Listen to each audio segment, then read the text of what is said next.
Bonjour, ici Martin Desjardins, courtier immobilier agréé à Montréal. Aujourd'hui, je vais vous parler de la pratique courante de renégocier suite à l'inspection. Renégocier le prix de vente suite à l'inspection. Alors, du côté des acheteurs, j'ai des acheteurs, on est assis ensemble, on reçoit une contre-proposition. Ils me disent, on va accepter la contre-proposition parce qu'on va probablement pouvoir réduire le prix après l'inspection. Je leur dis, écoutez, il faut que ce soit quelque chose de significatif ou quelque chose qui augmente les dépenses. C'est pas pour un bas de toilette qui est lousse ou une tête de douche qu'on va renégocier 5 000 $. Alors, il faut vraiment mettre les points sur les i et être sûr que les acheteurs comprennent ça. De l'autre côté, pour les vendeurs, je sens un peu de résistance à accepter des prix durant la négociation parce qu'ils se disent, suite à l'inspection, ils vont probablement vouloir me renégocier un peu. Fait qu'on va accepter ce prix-là. Puis, si jamais ils reviennent pour 3 000 $, 4 000 $, là, on verra, mais au moins, on aura un peu de lousse. Alors, il y a comme deux étapes de négociation dans les transactions immobilières ces jours-ci. Ce que j'aimerais voir, je vais vous expliquer une situation qui est arrivée.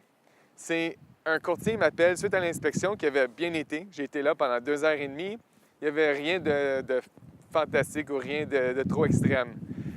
Alors, il m'appelle, il me dit, Martin, qu'est-ce que tu penses, qu'est-ce que les vendeurs seraient prêts à faire suite à l'inspection? Je dis, qu'est-ce que vous demandez? Alors, c'est devenu pratique courante juste de dire, suite à l'inspection, donnez-nous un 2-3 000, puis on va dire que le deal, il est clos, il est fini. Alors, c'est vraiment très important du côté des acheteurs et des vendeurs d'avoir des attentes réalistes suite à l'inspection et aussi suite au processus suite à l'inspection.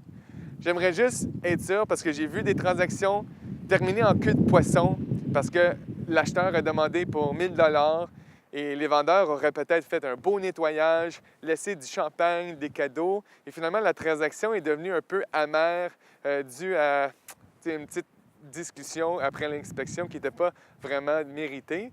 Alors, c'est vraiment la raison pour laquelle j'aimerais garder les deals bien. Quand on négocie une offre, on a un prix qui est accepté par l'acheteur et le vendeur.